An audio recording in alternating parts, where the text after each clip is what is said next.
other members of society other than the county officials, even members of the fourth estate. They were here when the respective chairs of those particular committees presented their report. Starting with the pending bills, yes, we have established some of the people who were claiming pending bills, they were not genuine, and therefore those who are not paid.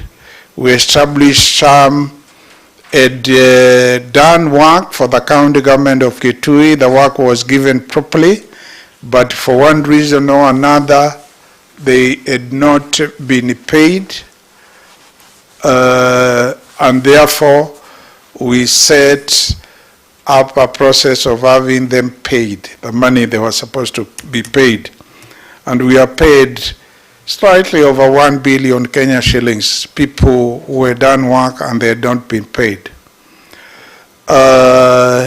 Thirdly, we found there were cases where people, because they were not paid, they went to court. And the county did not have representation or effective representation in court. So those people ended up being given court awards or court decrees that we should pay them. The county government should pay them. And they were not paid until we came. And because the court awards and court decrees, those court decrees started accumulating interest at around 14% per annum. And one of the recommendations of that task force, which was looking at pending bills, it says with respect to court awards, we should negotiate, we should, let me adjust this, because I can see when I touch it, it goes the opposite direction. Is it okay? It's okay now.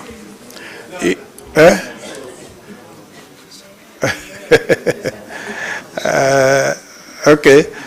So what we did is the task force recommended we engage those people who are given court awards and court decrees to be paid certain amounts, including accrued interest. And we were able to form a team. After the task force report was given to us, we formed another team headed by ministers, by a minister and with other members within the county. And they engage, as recommended by the task force, those people so that, first of all, we determine whether the work they are claiming was bona fide or genuine, and we engage them so that they can waive the interest which had been accruing. And I can tell you through that engagement we have saved over 300 million Kenya shillings, which would otherwise have paid, and which would, because we pay from the monies which we are supposed to use for development for the people of Kitui County. If we pay them to those other people, it means we can't do that development. So that has been done. And the second task force which I established was on staff rationalization and audit. And it established there were people who were on the payroll and their genuineness could not be ascertained. And because we have to be fair, when we were given a list of people whom we were said they were not able to be accounted during the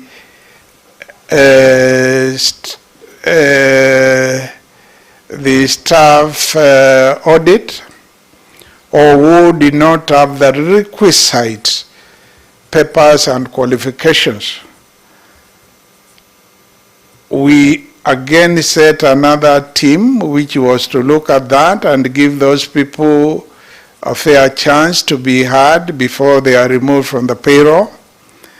And it is true, there were people, for example, there were 40 people who were in the payroll and they did not have their IDs, yet they were being paid. You cannot be employed in any public institution unless you have an ID. If you go for any interview or for employment anywhere, the first document which is required is not even the certificate and testimonials, is your ID, your identity. 40 persons said they didn't have their IDs. And that was 4 months after even the audit was done. And then they had to be removed from the payroll because we realized they are not genuine. And the other agencies of government which is supposed to take care of those people when they found you are not doing the right thing. There are others who did not have practice certificates. For example, if you are a clinical officer and you have a license which you are supposed to renew, a medical officer, and you are supposed to renew, or you are a driver and you are supposed to renew your license, and when the audit was being undertaken, you come and you can't produce that license as part of the documents for employment, for continued employment, then that team refused to include you as part of the people who should be included, and people who are told to go bring them, some who are not able to bring them. And when they realized the whole thing was serious, when we formed another committee, quite a number, actually a substantial number of people were able to bring those particular documents, and when they were assessed to be genuine, then they were reverted in the payroll. So action has been taken. It is at various stages. The other one was to improve systems. You know, the reason why you appoint a task force is not necessarily for punitive purposes. It's to know what is not working, how your systems are working, what is not working, and what you should address, improve in terms of policies, in terms of procedures, and some of those have been addressed. The other one which resulted from there was our establishment. There were departments which did not have sufficient staff, others had excess staff, others had more or less a number which they could do with. So the team which we constituted also came up with an organo structure for the county government of Kitui and a proposed establishment, and we are progressively implementing that particular proposed establishment, because you can't implement the whole of it at the same time. So that one is continuing. The other one was a motor vehicle plan done wrongly is stopped. And I can tell you that one has been stopped. Even we were told the generator was consuming more fuel than would be normal. That has been addressed, and that is not happening. So we are saving money as a result. Each vehicle is supposed to have a card which is monitored by the transport officer properly, so that and controlled even by the chief officer, so that it does not end up vehicle does not end up consuming more petrol than budgeted for, or than is necessary, or somebody is using that to cheat. There were vehicles which were at garages. Quite a number of vehicles were at garages. They had been taken there, and because the garages had not been paid, they refused to release those vehicles. And we budgeted for money for a whole range of them to be released.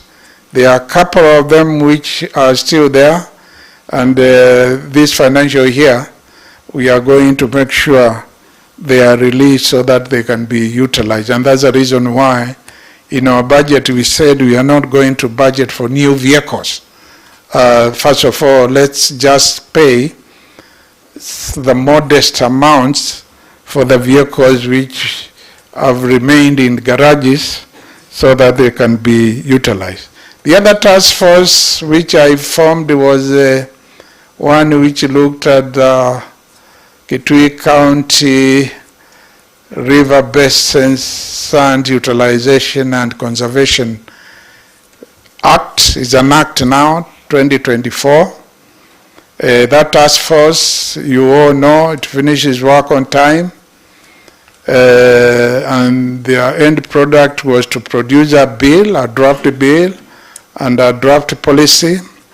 The cabinet looked at that, then that was sent to the county assembly, because county assemblies are the ones which enact bills, and the county assembly enacted a bill. I signed the bill into law, and we are in the process of operationalization of that particular act. And on Friday, you may know this. If you do not know, I'm sure the minister responsible for environment will be letting you know. We will have teams in all the 40 wards in order to start operationalizing that act. By each ward identify members who will constitute the interim cooperative in a river basin. We'll have 5 river basins, and we'll have 1 cooperative in each river basin, which will be responsible for overseeing matters relating to the conservation of the rivers, because the main issue is conservation, and ensure that the way sand is collected and so forth and so on is sustainable, and also employment creation in those areas is created for people, and they are not paid peanuts the way they've been paid in the past. So those are the 4, and they have been implemented. They are at various stages, and they were all presented here, courtesy of our management style and leadership style. We like doing things openly. They were presented here. You had an opportunity even to ask questions, but of course you have a right to say to what extent has implementation taken place. Thank you. Any other question? Good afternoon, Your Excellency. Yes, afternoon. My name is Paul Mutua. I'm currently attached to Radio Africa Group, the owners of the Star newspaper. Your Excellency, on set, I want to first to congratulate you and your government. On a personal evaluation, I have seen what the county government has done to impact on the livelihoods of our people in Kitui. I'm a resident of Kitui, so I know. Secondly, I'm seeking a clarification, and you may choose not to respond to this now. That's okay. Yeah, I am not a pessimist in what clarification I'm seeking from you now. The information privy to me is that you have sacked one of your CEOs. I won't name him here now, on allegations of corruption and impropriety. Kindly, sir, could you clarify on this, if you wish so? Thank you.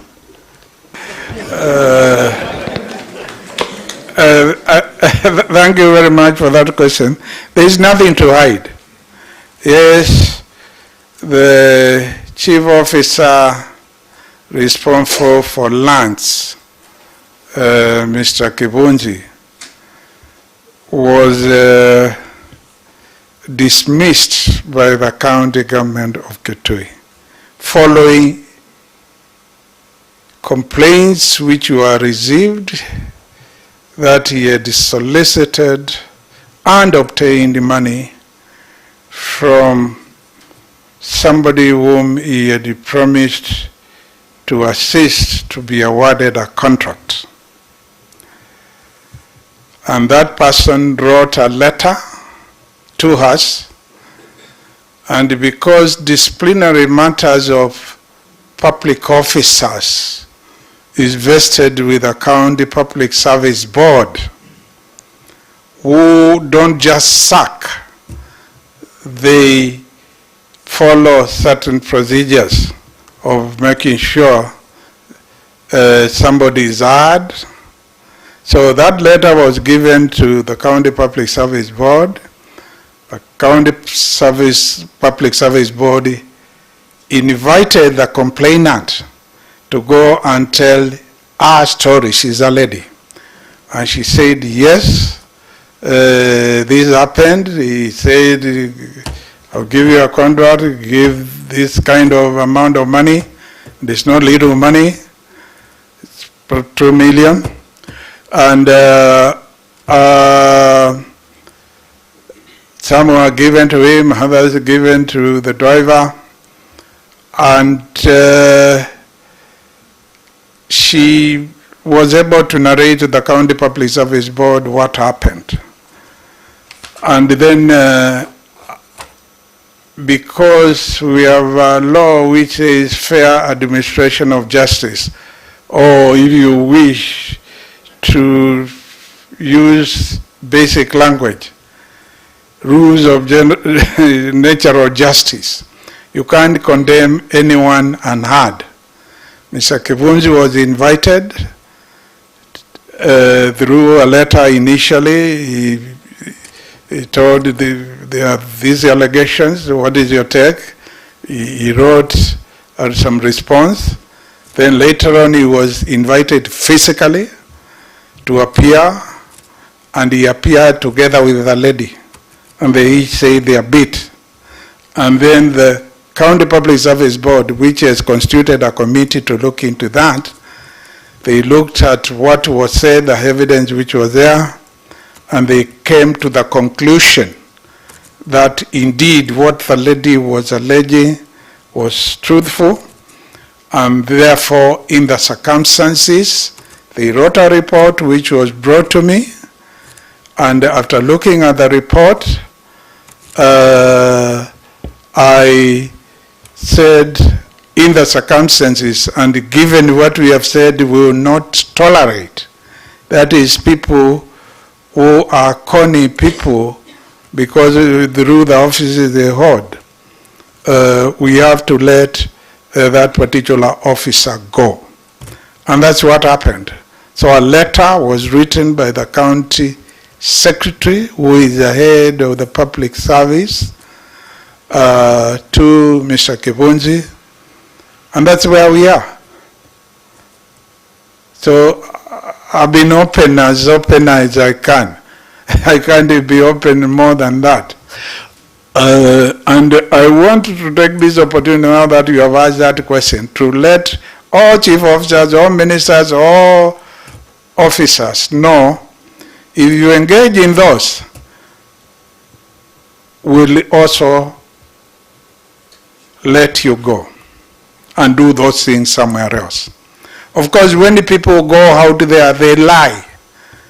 They will say, oh, like here, oh, I've been removed because of Kikotex. Kikotex has nothing here to do. And it's good, actually, you ask that question, because we set the record straight so that lying will not have room elsewhere.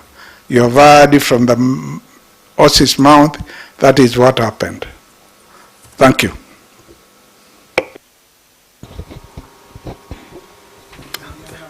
Yes.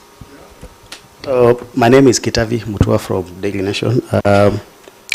Actually, I wanted to ask that same question, but because you've answered quite sufficiently, can I just add one more clarification? Is the matter under investigation by any authority beyond the county government, like the EACC?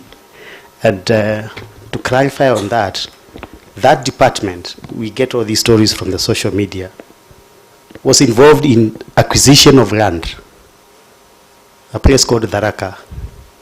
And there were questions about the procedures, whether they did that acquisition within the provisions of the National Land Commission Act. My second question is about issues that are arising with our neighbors in Tana River. The boundary between Kitui and Tana River County. We are aware that the county government has taken measures to construct police stations along that line. And can you clarify whether the dispute is being taken to which body, whether the Senate, whether it's the mandate of the IEBC, and whether funds, taxpayers' money for Kitui County are being claimed if the people of Tana River maybe adjust the boundary on this side, whether there are police stations that are now in the territory or being claimed by Tana River County. Thank you. First aspect of your question is whether Kivunzi Mantra is with any other body. The other bodies, they are at liberty. We don't usually, the 47 counties, if one does not know, you can be shown where the boundaries are. Why are they known?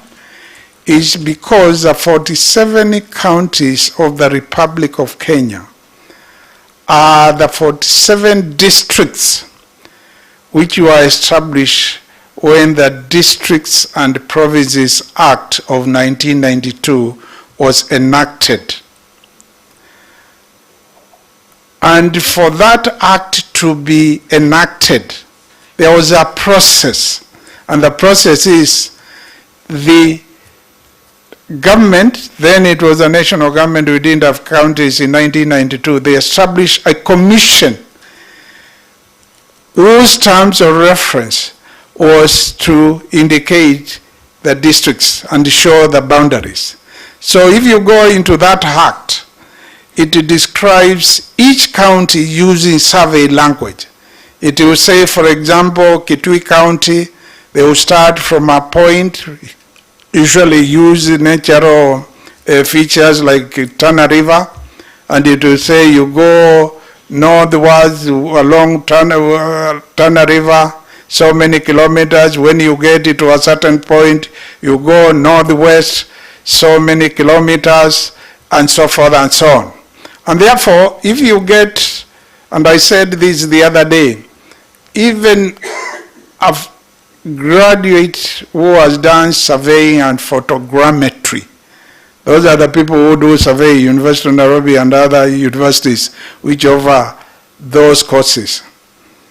And you give them the right instruments, within a maximum of 2 days, they will put beacons using that 1992 Districts and Provinces Act.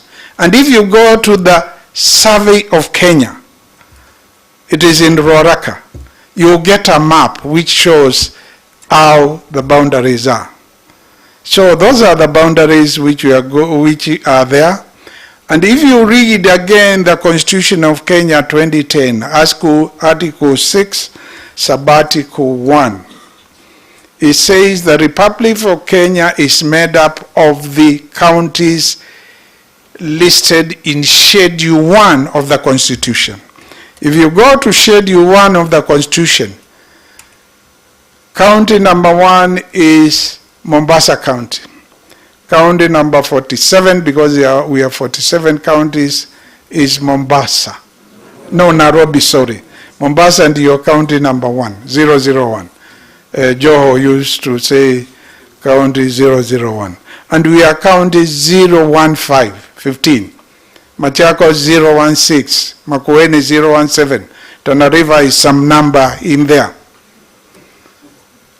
So the Constitution itself says these are the counties. And if you ask as an intelligent person, you say I'm an intelligent person, or you ask an intelligent person, these counties which are listed in the Constitution, for example, County 047 Nairobi, or County 016, which is Machakos, which is listed in the Constitution. How do I know the extent of these counties? What are its boundaries? What you use to know the boundaries is the 1992 Districts and Provinces Act, which created 47 districts, which in 2010 it was decided will be the counties. So those are the counties. Then, so there's no dispute where the boundary for Kitui and the Tana River is. Actually, Konakolit is 6 kilometers inside Kitui. Katumba is 2 kilometers inside Kitui. We have since established that. When there was a dispute around Konakolit, we had surveyors from Tana River, surveyors from Kitui, the then county commissioner, Mr. Mbui, and the county commissioner from there. They came with surveyors, and they established what it is. And then the people on the other side, they said, oh, wait, we will come again. They didn't come when they realized it's 6 kilometers inside. Okay, so there is no possibility whatsoever for those police stations to be in the territory of Tana River. Although the police stations are to provide security of Kitui, people of Tana River, people of Garissa, people of Machakos, people of Nairobi, and so forth. Whether an area is predominantly occupied by a certain 99% of the people there are Tharaka speaking, but it's in Kitui. And they can't say, oh, because we speak Tharaka, now we want to be Tharaka with the Tharaka Nidhi. You can't allow that. It will be a big problem. If you go to this border town between Taita Taveta and Makueni, what do you call it? Mutituande. If you go to Mutituande, the majority of the people there, almost 70%, or if not more, they are Kambas. But when that matter was looked into, it was decided Mutituande is in Taita Taveta, courtesy of 1992 Districts and Provinces Act, which created the district then, and which was adopted under the Constitution of Kenya 2010, courtesy Article 6 sub Article 1. So even if anywhere we are people of a certain ethnic community, those people administratively, they fall under the county in which they lie in terms of county boundaries. Let's say, for example, Katumba, there are people of some other ethnic community. They are supposed to be answerable to the Kitui East Deputy County Commissioner, to the Kitui County Commissioner, the Kitui County Director of Education, and the IBC should not allow people within a certain county to be given permission to vote in another county. It's causing confusion. Okay? I hope I've answered that satisfactorily. Any other question?